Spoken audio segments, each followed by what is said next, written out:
Hi everyone, how is it going? I'm very excited about today's episode because we are going to talk about something I really love, composition. What makes a good composition? There are many aspects that make a composition successful, and for sure a single YouTube video will not be enough to touch every single one of them. But if you're wondering why your images are not as powerful as you wanted and you can't figure out how to improve their strength, today I'm going to share with you a very effective and simple strategy to make a big step further with your composition to get much better results. I based this approach on a key concept, simplification. Let's see what means simplicity. The dictionary definition is a simple state or quality as of form or composition, freedom from intricacy or complexity. Many artists and famous people define their own interpretation of simplicity, like Leonardo da Vinci, who said, "Simplicity is the ultimate sophistication," or Alan Perlis, "Simplicity does not precede complexity but follows it." And one more quote from Maurice Sacchi, "Simplicity is the outcome of technical subtlety, is the goal and not the starting point."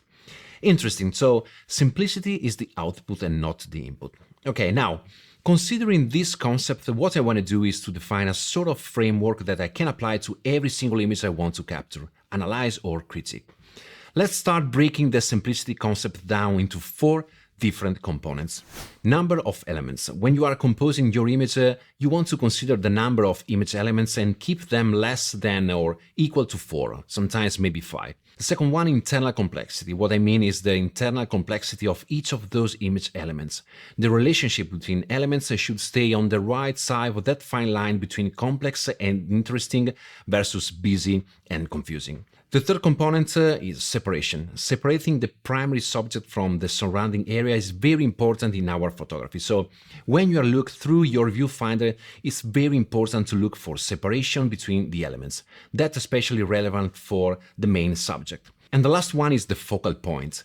Is there a strong focal point into your frame, a primary visual element, so the part of an image that draws the viewer's eye to the most important part of the image or the area that you want to highlight? Okay, now that we have defined our framework, I'm going to show you a sequence of successful images compared with unsuccessful images, discussing how you can apply these visual tools to create solid composition and more powerful photos.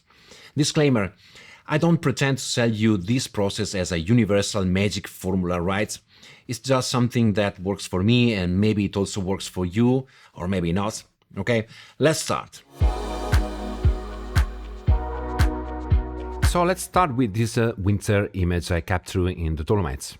Let's count the number of elements. The snow in the foreground is 1, 2 the snowy trees, and 3 the dark pine tree, and 4 the sky as the 4th element. The internal complexity is low, a lot of small details but very distinguishable. There is a good separation between the foreground and the trees. Also, the trees themselves are quite well layered, defined and separate from the sky. And the focal point is of course the tip of the dark pine. Let's take a look at this second image. It's related to the previous one. It's a winter scenery with trees, but this one is definitely less successful. It has 1, 2, 3, 4, 5, 6, 7 elements. The internal complexity is much higher than the previous one, much more chaotic and busy. The separation is not quite good with some overlapping trees, and that increases the complexity, and there is not a well-defined central focus.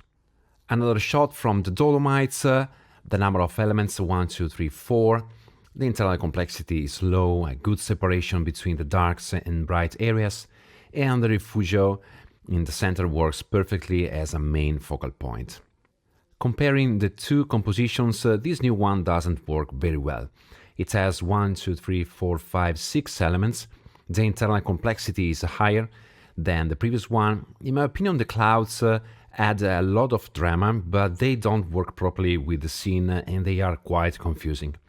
The separation is not so good, again, with an increase of complexity and the image interpretation, and the 2 blank areas on the top corners pull the viewer's eye out of the frame, partially misleading the primary subject. This one is from Iceland, the Vatnajökull glacier lagoon. The number of elements, the water 1, the icebergs 2, and 3 the sky. The internal complexity is low, lots of different shapes and nuances, but the complexity is not too high. The separation is very good and the focal point is obvious. The composition on the right doesn't work at all. We have 1, 2, 3, 4, 5, 6 elements. The internal complexity is very high and the central area of the frame with the icebergs is a mess. There are some problems with the separation, which is quite messy, especially in the horizon area where the ice and the land and the mountains badly overlap. And there is a lack of subject.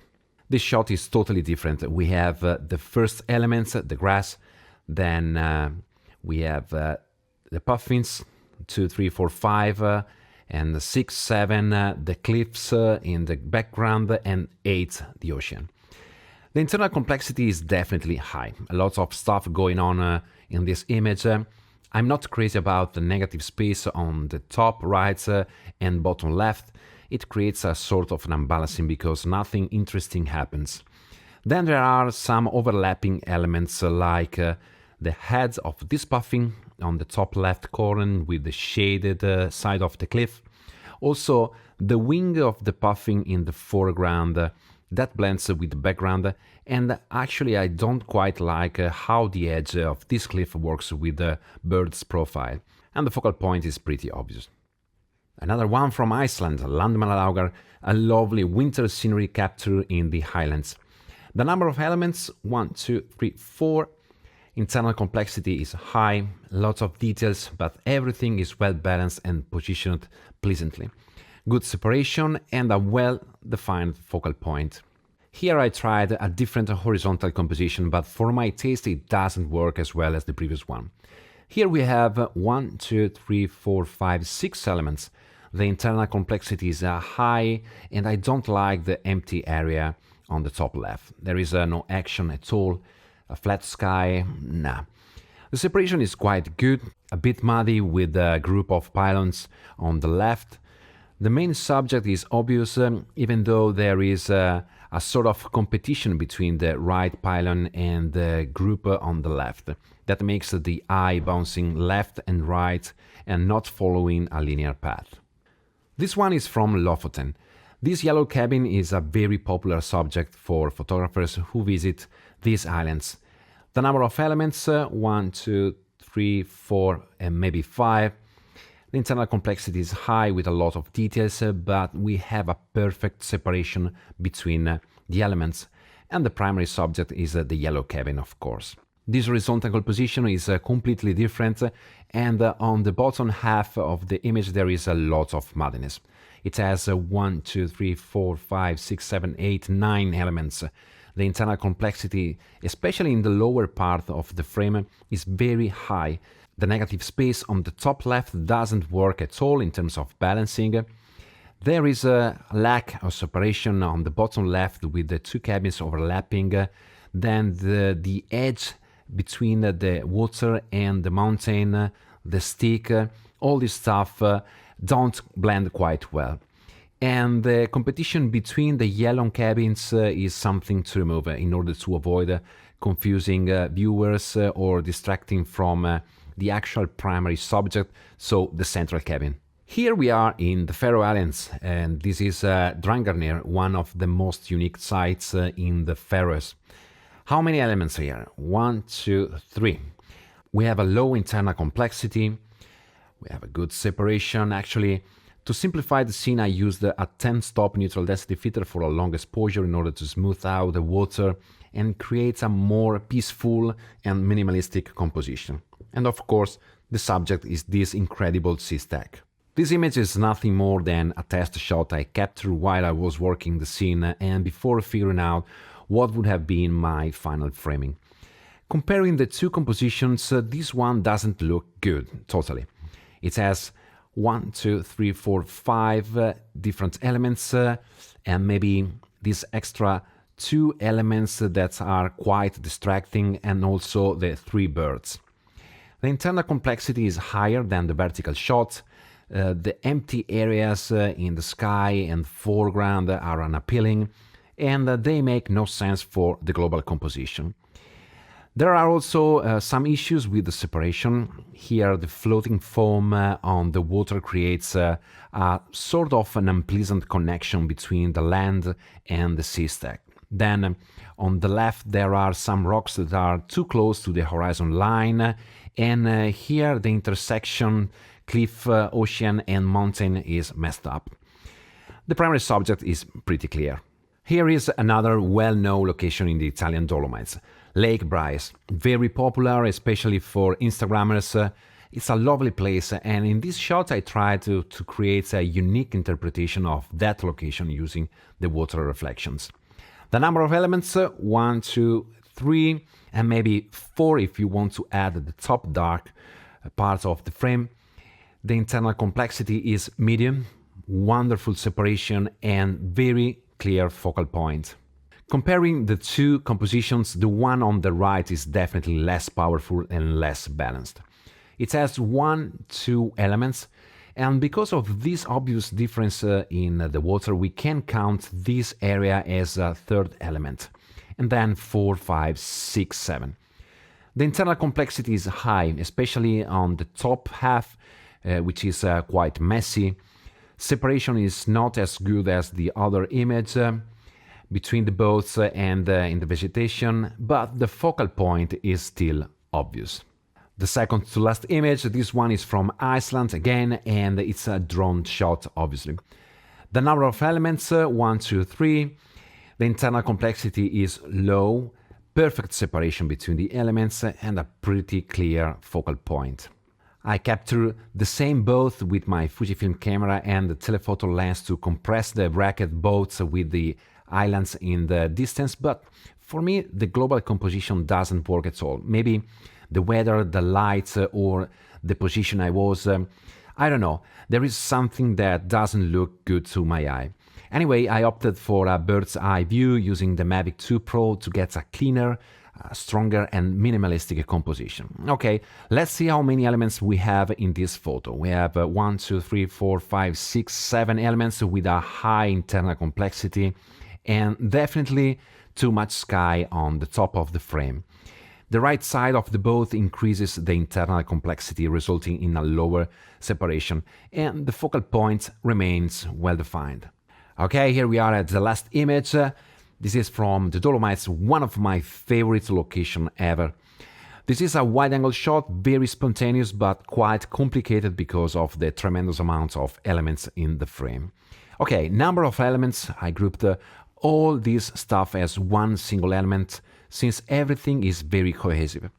Then as the second element, the dark horse, 3, the Gusella Peak, as a fourth element, the Tofana on the background, and finally the sky. The internal complexity is very high. It's a very ultra detailed and complex landscape.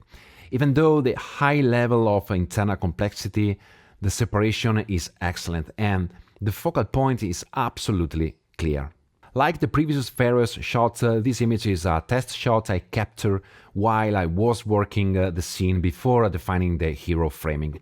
This composition is completely off in my opinion. Here we have 1, 2, 3, 4, 5, 6, 7, 8 elements. The internal complexity is as high as the hero shot with these two not very functional empty areas.